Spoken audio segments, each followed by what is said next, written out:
We've been getting a lot of questions from investors in terms of why we've actually decided to buy in Sheffield rather than Doncaster and why we mainly focus in that specific area. And obviously now it comes down to the fact that we've got our construction team set up there and we actively flip houses there and been flipping there for coming on to a little bit over 3 years now. But mainly in terms of what made us originally decide to buy in Sheffield rather than Doncaster was purely based on the fact that we've done a lot of due diligence in all the different areas that we thought may be good for us to go ahead. So I thought I'd make a quick video kind of just explaining, going a few years back and almost back in 2020, obviously now we're in the year of 2023, but kind of just to show what it was that we basically did and how we analyzed the market to choose the best area for investors.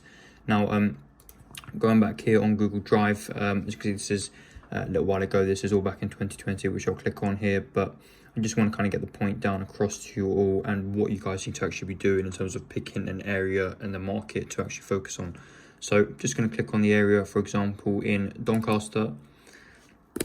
So in Doncaster, as you can see, this was last edited. I'm going to take you guys close here. So this was last edited on the 6th of August 2020. Now, this was pretty much when we decided to buy a lot of properties around the Doncaster area, which was pretty much just around that sort of COVID time, when we knew that obviously we we're going to be having a tremendous opportunity to buy and fix up a lot of properties and flip them back onto the open market. Now, just bringing you guys back on here. So as you can see, it was edited back in 2020 on the 6th of August. But pretty much what we generally did was we looked at average house prices in the area. So we knew the average house price in Doncaster at the time was £152,000.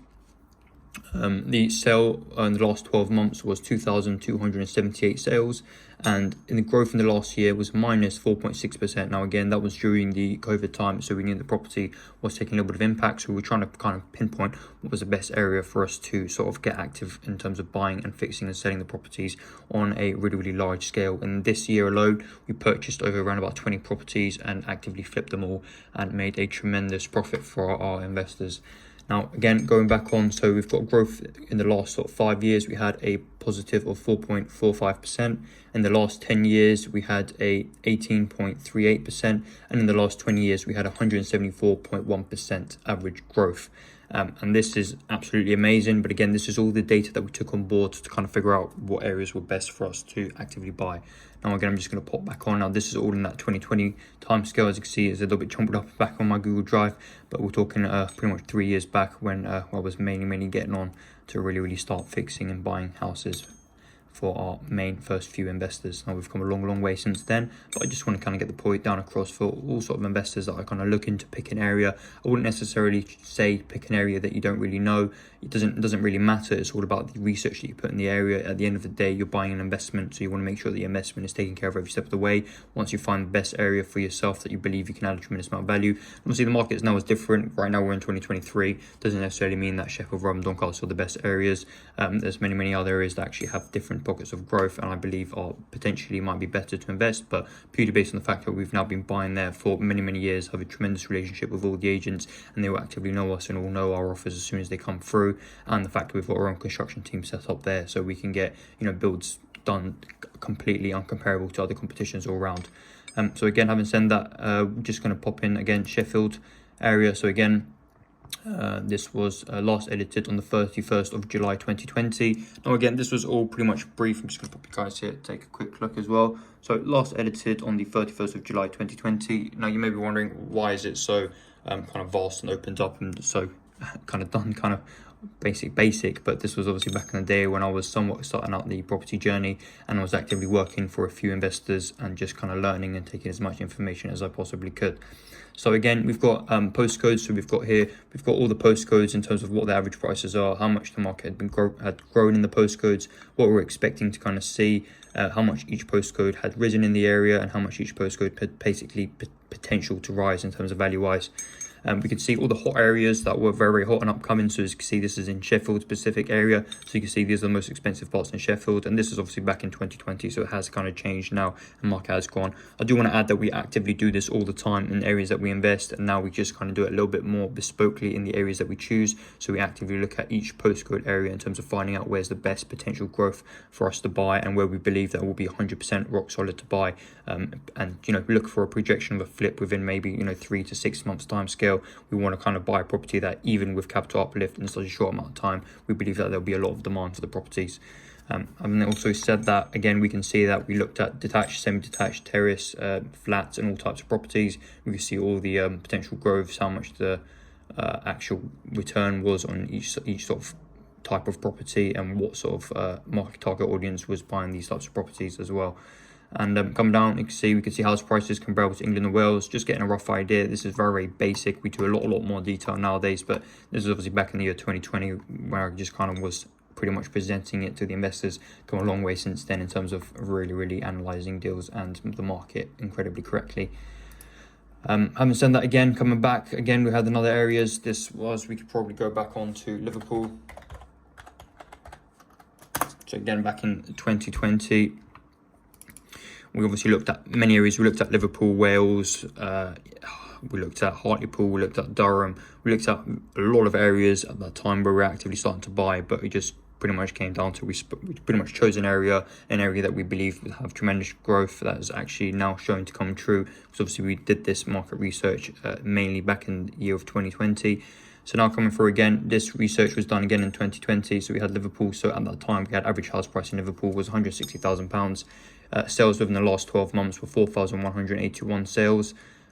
Growth in the last 1 year was minus 10.79%. So this was during obviously that COVID time in 2020. So it had a 10% decrease. So we knew that obviously buying the properties will pretty much see a 10% jump in property market back to where we believe it should be pretty much straight away. Growth in the last 5 years was 2.79%. Growth in the last 10 years was 12.98%, and the last 20 years was 157.44%. Again, having said that, I just want to kind of jump back in terms of just kind of explaining these two different areas. So you can see growth in the last 10 years for last 20 years for Doncaster was 174.01%, and this is just up to 2020. We do a lot more research as it goes on. In fact, we do our research monthly to try to figure out what are the best areas, and if we do want to kind of expand, but we generally, as I said, only stick in these sort of areas just because of our experience and sort of basically we are completely dominant in the area of buying these sort of properties there through all the agents and everything. So again, in the last 20 years, you can see in Doncaster during that time of 2020, it was 174% price had increased, and in Liverpool it was 157. So we knew that actually it was a lot more growth in areas like Doncaster than areas such as Liverpool. Again, I want to jump back again. In the last 10 years, we had a 12.98% increase, and in the last 10 years in Doncaster, we had an 18% increase. So having said that, again, we could see that generally speaking, for the long term, we knew that these types of areas were a little bit more better in terms of market growth as well. Obviously, that's not a plan at all. We don't generally hold properties for anywhere close to that 10, 20 years or even 5 years time scale. We just flip properties and get them rolled around within that 5-6 months time scale. But as an investment point of view, we do try to figure out what are the best ways to really go ahead and go on it. Again, in terms of Sheffield, don't know where this part is off for this part, but I just want to get the point down to you guys. What's this again? All the average postcodes. So we had, L1 postcode, average yield 8%, average price 104,000, average square foot £234, and again we can see that on all the postcodes, L2, L3, L4, L5. So we've done a lot of research in terms of all specific postcodes, and we really chose down where to buy. Now again, you guys don't have to really specifically choose any specific area, but I do recommend if you are getting out involved in the property industry and you are actively trying to look for property investments and property deals, make sure that you do yourselves solid amount of research and know exactly why you've chosen a specific area. I really don't think it cuts it when people say, yes, I live close to there, yes, I go there. At the end of the day, our offices are based in London, and we actively buy and set up our construction team and our build team and actively buy properties in Sheffield, Rotherham and Doncaster. Having said that, again, during the height of the market, we did kind of buy properties a little bit all around. We did actually in fact go up to Hartlepool and buy a few properties there, but that was purely based on the fact that it was getting incredibly competitive in terms of buying properties in Sheffield, Rotherham, Doncaster, and house prices were just going a little bit overboard, and people were overpaying, and when people overpay, we don't necessarily want to buy anything there. Now again, you may think, why didn't we choose Liverpool at that time?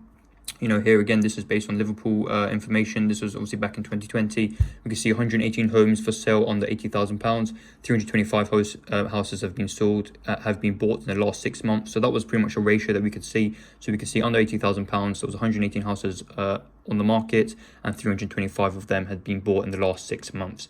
And again, there were 325 houses for sale under £130,000, and 646 houses had been sold in the last month. So we knew that pretty much in terms of buying properties in Liverpool, we were looking on that little bit of a lower price point, where the ratio in terms of houses on the market and houses being sold were a lot more desirable all around. Again, why we didn't choose Liverpool in that moment in time was purely based on the fact of all the numbers that we were going through, and at that time Liverpool was an incredibly hot topic even during that COVID time. And obviously, as Warren Buffett says, when the crowd goes to a specific area, you should generally walk away from it. It became very, very competitive in terms of buying properties around Liverpool. I believe anybody who really bought properties back then, although they have done incredibly well and made quite a decent amount of return, I believe the market generally had pretty much taking it slow, and all the refurbs and all the processes on properties in Liverpool were kind of just getting a little bit, don't really know how to explain it to you guys, but was getting a little bit hit hard. Now, again, I hope this kind of just explains. I know this is very brief. I know this kind of looks pretty basic, but again, this was a few years back. I just want to kind of get the point across down to you guys in terms of why we choose specific areas and the amount of analysis that you need to do. Just look at look at each area, look at how much the prices have increased over the historical period. Try to find the best postcodes. Try to see which pockets of postcodes have the highest potential growth. You know, there are many postcodes. You all look around, you can really find this data all online everywhere. You know, just pretty much search it and you can find it. It does require a little bit of digging. It does require obviously visiting the area multiple times. I mean, don't get me wrong, we visited there literally days and days on end, had 10 viewings, 20 viewings booked, as much as we could, just kept going there, staying there. We visited all the areas multiple times. Doesn't necessarily mean that house price, that, you know, buying properties in Sheffield from Doncaster are the best way to do it. It's pretty much down to whichever area you do choose. Make sure you do your research, make sure you build and establish your area ahead of time. Hope that made sense, guys. And if you've got any more questions, please do get in contact. More than happy to help. More than happy to kind of look for any of the deals that you guys may have. If it is on the market in Sheffield and Doncaster, then we've already seen it, so don't bother. But if it is off market, then we'll be more than happy to take a look at the properties and kind of go from then on. Thanks.